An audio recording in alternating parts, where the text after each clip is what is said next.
En tant qu'historien, comment situeriez-vous ce moment dans la longue histoire, disons de plus de 100 ans, depuis la déclaration Balfour? Comment décririez-vous ce qui se passe actuellement en Palestine?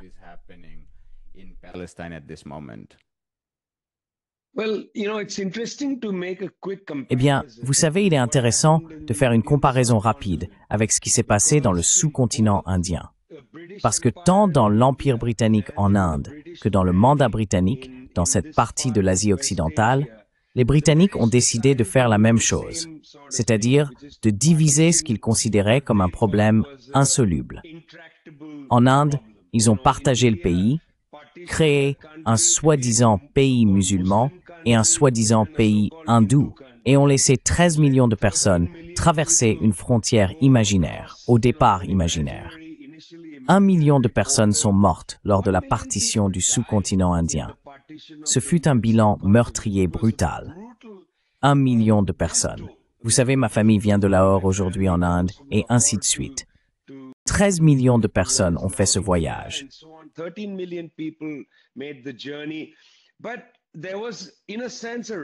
Mais il y avait, en quelque sorte, une reconnaissance du fait qu'il existe désormais un Pakistan et une Inde. Et il n'y a vraiment eu aucune tentative de la part de l'un ou l'autre camp d'aller conquérir l'autre. D'abord, en termes d'échelle, c'était peut-être impossible. Il y a eu un combat au Cachemire, mais c'était à propos du Cachemire, pas à propos, vous savez, du fait du Pakistan et du fait de l'Inde. Et maintenant, nous comprenons le fait du Pakistan et le fait de l'Inde. Dans le mandat britannique en Asie occidentale, l'histoire est différente. Car tout comme les Britanniques ont annoncé la partition du territoire en un pays pour les Juifs et un pays pour les Arabes, c'est ainsi qu'ils le voyaient, le pays pas encore créé des Juifs, qui avaient déjà développé une armée, et simplement aller conquérir toutes les terres.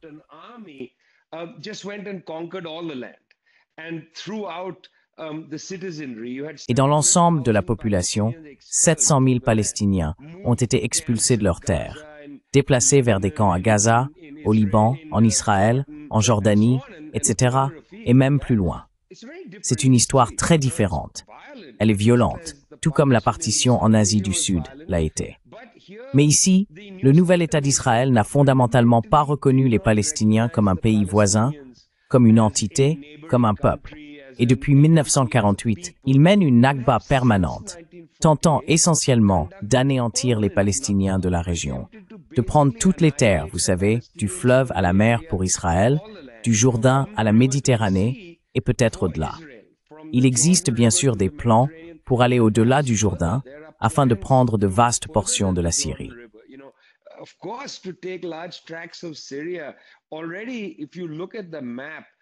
Déjà, si vous regardez la carte, il y a un endroit appelé le doigt de Metula au Liban, où la soi-disant ligne de contrôle entre le Liban et Israël est presque une ligne droite depuis la Méditerranée. Mais ensuite, on arrive à la limite du plateau du Golan, et il y a ce doigt d'Israël qui s'enfonce dans le Liban. Pourquoi? Pour contrôler l'eau, vous savez, pour contrôler une source d'eau. Ils sont simplement allés conquérir ce morceau. Ça s'appelle le doigt de Metula. Ils ne veulent pas le rendre. Il y a donc une sorte d'imaginaire en Israël qui consiste à tout prendre. Imaginez l'armée indienne en 1947 disant « Oublions la partition. Nous allons simplement envoyer les chars et prendre tout ce qui doit devenir le Pakistan. » Cela ne s'est pas produit, mais cela s'est produit en Israël. Et Israël continue de vouloir anéantir les Palestiniens.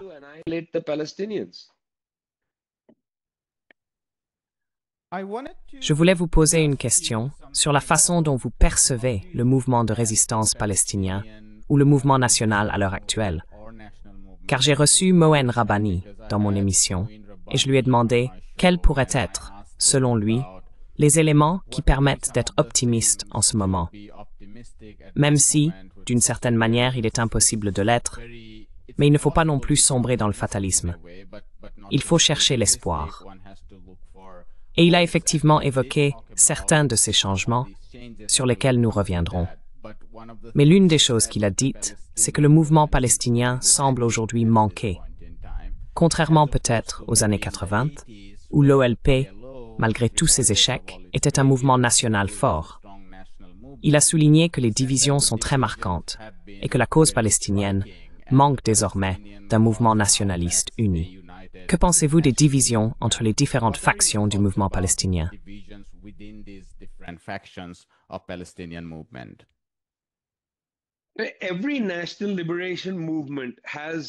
Chaque mouvement de libération nationale comprend une série de groupes, car il existe différentes visions de la situation. Vous savez, il y avait certainement un centre palestinien qui occupait une place très importante dans l'imaginaire collectif, et c'était l'Organisation de libération de la Palestine, qui rassemblait toutes les factions, vous savez, le Fatah, la gauche palestinienne, etc. Tous faisaient partie de l'OLP. L'OLP se fracture au moment d'Oslo, jusqu'aux accords d'Oslo de 1994. Vous savez, il y a maintenant plus de 30 ans. Jusqu'à Oslo, l'OLP était le point central de la résistance palestinienne. Après Oslo, il y a une scission entre ceux qui ont accepté Oslo et ceux qui l'ont rejeté. Qui a rejeté Oslo? Le Front populaire de libération de la Palestine, le Front démocratique de libération de la Palestine, le Hamas, le Djihad islamique. Toute une série de ces groupes ont dit « Nous n'acceptons Oslo ».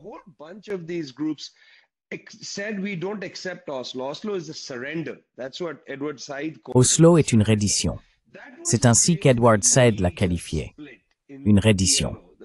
Cela a vraiment été la grande fracture au sein de l'OLP. La grande fracture. Mais il y a 20 ans, lorsque les dirigeants de tous ces groupes parvenaient clandestinement à communiquer dans les prisons israéliennes, c'est une histoire très intéressante, ils étaient dans différentes prisons, ils étaient incommunicado, mais ils ont réussi à s'envoyer des messages. Ce sont les dirigeants des principales factions. Ils ont rédigé ensemble, depuis différentes prisons, une lettre qui a ensuite été secrètement sortie et publiée sous le nom de Lettre des prisonniers, dans laquelle les prisonniers affirmaient il y a environ 20 ans. Écoutez, nous avons besoin d'un nouveau projet national.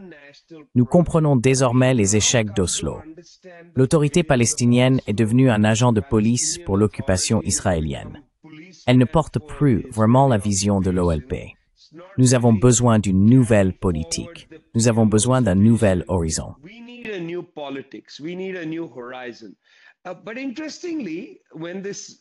Mais chose intéressante, lorsque cette lettre a été divulguée, les Israéliens l'ont perçue comme une menace. La dernière chose qu'ils voulaient, c'était que Marwan Barghouti et tous ces gens sortent de prison et créent un nouveau projet national palestinien. Ainsi, presque selon un calendrier précis, les Israéliens ont continué à arrêter les dirigeants des différentes factions palestiniennes, les plaçant à l'isolement. Khalida Jarrar, ici, Barghouti déjà en prison, et ainsi de suite, empêchant ainsi la politique palestinienne de se structurer. L'Occident ne s'y est jamais intéressé, pas plus que les Arabes du Golfe. Effet fascinant, en 2023, les Chinois ont amené des représentants légitimes.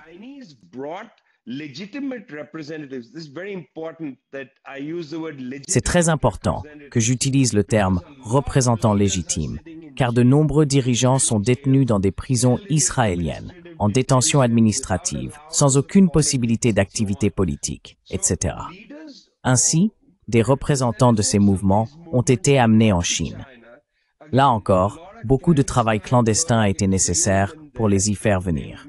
Ils se sont réunis, ont discuté de la nécessité de l'unité et, pour la première fois depuis environ 40 ans, ils ont publié la déclaration des 14 partis en 2024.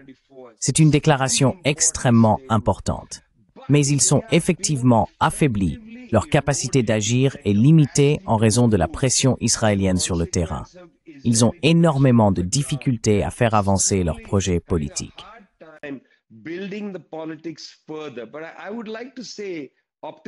Mais j'aimerais dire avec optimisme que la déclaration des 14 partis représente une véritable ouverture. Et je ne sais pas ce qui se passe. Vous savez, encore une fois dans les coulisses, dans l'infrastructure politique, dans le travail clandestin, dans les conversations qu'ils ont. Je ne suis pas sûr de ce qu'ils sont en train de construire, mais ils ont certainement été éclairés par la lettre des prisonniers des années 2000. Vous savez, 2004, où les prisonniers disaient « Écoutez, 10 ans après Oslo, il nous faut une nouvelle dynamique. Et je sais que la déclaration des 14 parties, 30 ans après Oslo, les a enfin réunis. Où cela mènera, on peut en spéculer un peu, mais je pense qu'il vaut mieux s'arrêter là et observer.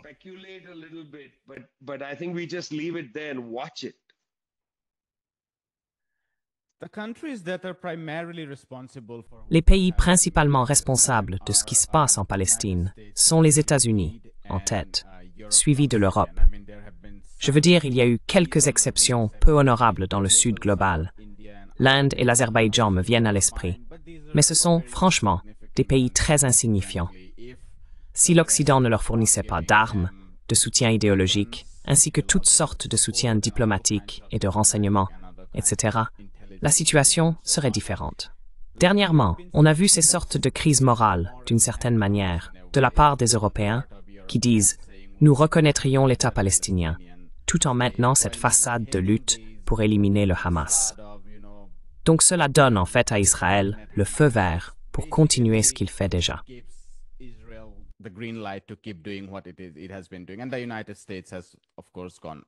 Et bien sûr, les États-Unis ont complètement perdu la tête. C'est donc quelque chose que nous constatons au niveau des responsables.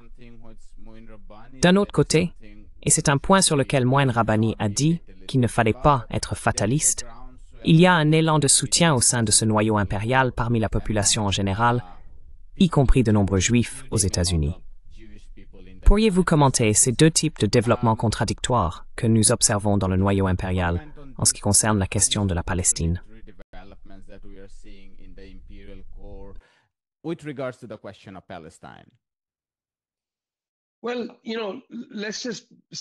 Eh bien, vous savez, disons les choses comme elles sont. Un grand nombre de personnes, au cœur de l'Empire, descendent régulièrement dans la rue, et ils ont, dans une certaine mesure, brisé le mur de la critique autour de l'antisémitisme. Écoutez, l'antisémitisme est un vrai problème. C'est du racisme, vous savez, c'est une forme de racisme. Ce sont de vrais problèmes. Mais l'argument selon lequel toute critique d'Israël serait antisémite a désormais été sérieusement remis en cause et n'a pas pu se maintenir. C'est pourquoi, après toute cette famine de masse, je veux dire, regardez jusqu'où il a fallu aller pour que Keir Starmer se lève et dise « Eh bien, il y a un problème ». Regardez jusqu'où il a fallu aller pour que Donald Trump dise que des gens meurent de faim à Gaza.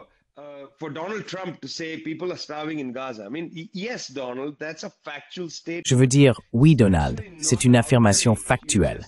Ce n'est même pas de l'indignation. Tu viens simplement dénoncer un fait. Des gens meurent de faim. Et en fait, je crois qu'il a dit qu'il y a trop de gens qui meurent de faim. Je ne suis pas exactement sûr de ces mots, mais quoi qu'il en soit, ces personnes disent cela d'un côté, parce qu'elles subissent des pressions. Vous savez, des gens s'adressent directement à eux et leur demandent « Que se passe-t-il ici ?» C'est ridicule, absurde que vous permettiez cela, que vous le financiez, que vous ayez... Vous savez, les Britanniques ont fourni un soutien en renseignement, des vols aériens au-dessus de Gaza avec leurs avions de surveillance, dirigé des attaques, et ainsi de suite. Ils jouent un rôle direct dans le génocide. Pas seulement un soutien passif, même avec des armes.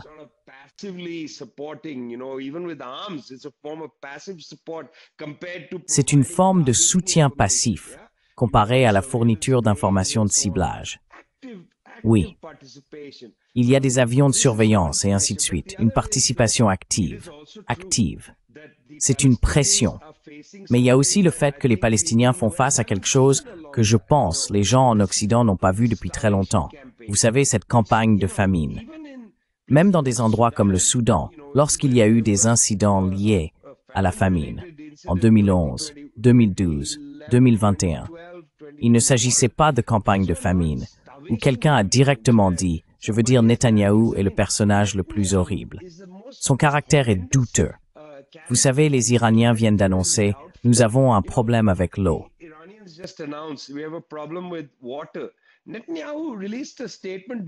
Netanyahou a publié une déclaration en buvant un verre d'eau, disant « Nous soutenons le peuple iranien ».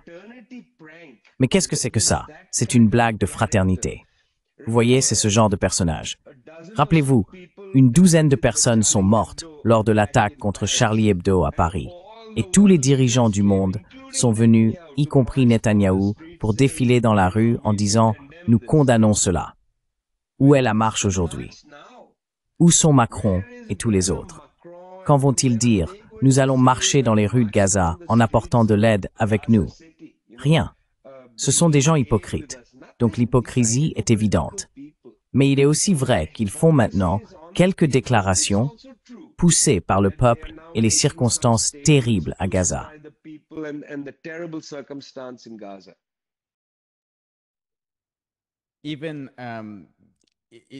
Même ce qui s'est passé le 7 octobre en est un autre exemple. Je veux dire, environ 800 personnes, des civils, ont été tuées. Supposons qu'elles aient toutes été tuées par le Hamas. Je veux dire, il y a des rapports contradictoires selon lesquels certains auraient pu être tués par les Israéliens, mais admettons que le Hamas les ait tués. Maintenant, plus d'1 millier de personnes ont été tuées. Certains rapports parlent même de 2000 morts sur les sites de distribution alimentaire eux-mêmes. C'est bien plus que le nombre de personnes tuées par le Hamas, même si l'on suppose que tout le monde a été tué par le Hamas.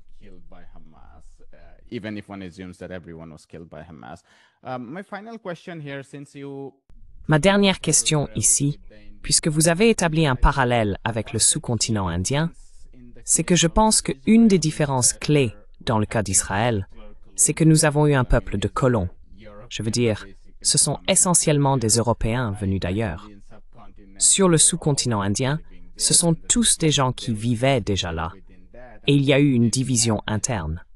Donc il n'y avait pas ce soi-disant problème démographique. Et si l'on regarde l'histoire, les États-Unis, l'Australie, c'est-à-dire des endroits où des nations de colons sont devenues des républiques, ou des États-nations par la suite, elles ont essentiellement pu le faire après avoir effacé tout un peuple.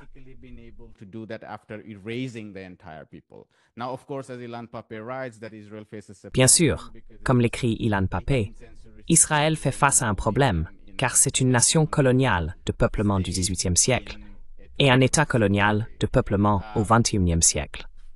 Quelle peut être la solution? Beaucoup de gens parlent d'un seul État. Il est très difficile même d'imaginer un seul État. Eh bien, je comprends, car l'argument est qu'il est extrêmement difficile d'envisager 2 États lorsque les colons se sont autant étendus et qu'ils constituent la circonscription la plus importante pour l'État israélien, peu importe qui est au pouvoir. Et donc, personne ne va les démanteler. C'est l'argument qui sous-tend l'idée qu'il devrait y avoir un seul État. Quel est le résultat final?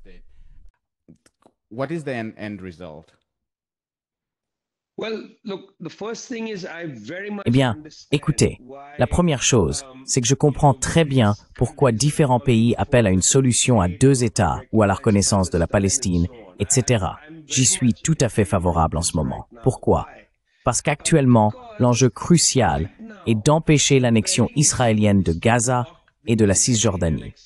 Si vous dites que la solution à 2 États est dépassée et n'existe plus, vous autorisez en fait Israël à venir s'emparer de Gaza. Et oui, il dirait, bien sûr, la solution à 2 États est terminée. C'est pourquoi il est important que l'Inde, la Chine et tous ces pays continuent d'insister. Nous soutenons la solution à 2 États, car ce qu'ils disent, c'est Jérusalem-Est, Cisjordanie.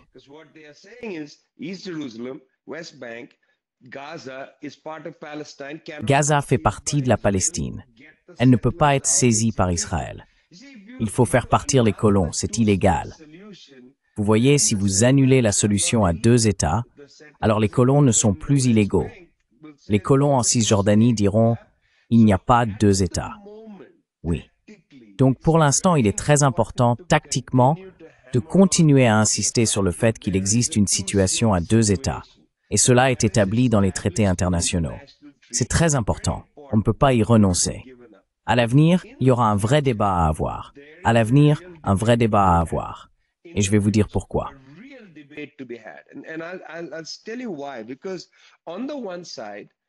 Parce que d'un côté, il s'agit d'un territoire extrêmement petit, avec des géographies extrêmement contestées.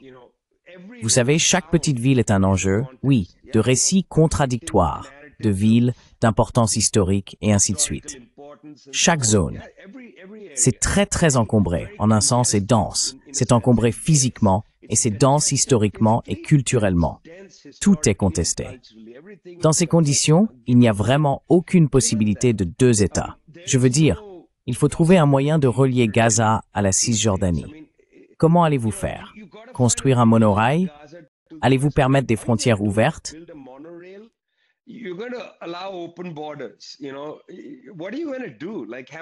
Que vas-tu faire? Tu pourrais avoir un système ferroviaire fermé, où tu passes d'un pays à l'autre. Le seul autre exemple que nous ayons de quelque chose d'assez similaire, c'est la Russie. Tu sais, la Russie a une enclave, qui se trouve en fait en Pologne, non? Une toute petite enclave. Il n'y a pas vraiment de moyen d'y accéder si tu es russe. Tu es essentiellement là-bas, enclavé. Il n'y a pas de pont terrestre, tu vois? Il faut prendre l'avion ou passer par la mer. Ce n'est pas un projet bien conçu. Tu sais, les trois petites parties de l'État palestinien, Gaza, Jérusalem-Est et la Cisjordanie, c'est très mal conçu. La solution à un seul État pose un défi sérieux au sionisme, car le projet sioniste affirme qu'Israël est un État juif.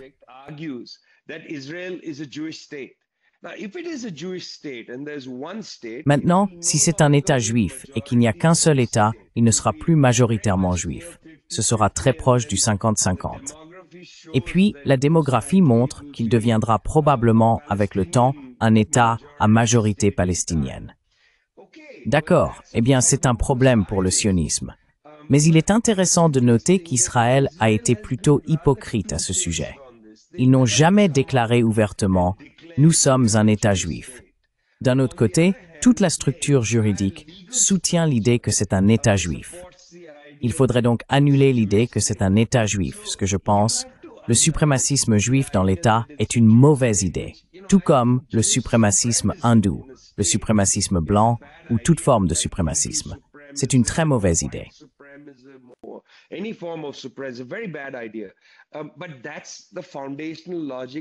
Mais c'est la logique fondamentale du sionisme. Donc les sionistes vont devoir renoncer à leur revendication d'un État sioniste et permettre l'instauration d'un État laïque et démocratique pour un seul État. C'est un débat très complexe autour du sionisme. Donc, je veux dire, toute la question reste non résolue. On ne peut pas, à l'heure actuelle, abandonner la solution à deux États. Tactiquement, il est absolument nécessaire de maintenir la solution à deux États. Quoique les Palestiniens et les Israéliens décident plus tard, c'est une autre question. Parce qu'il est aussi vrai que la solution à deux États n'est pas gérable dans cette population dense et congestionnée. Mais la solution à un État annule le sionisme. Le sionisme peut-il être annulé? Je n'en suis pas sûr. Je pense que c'est un grand combat.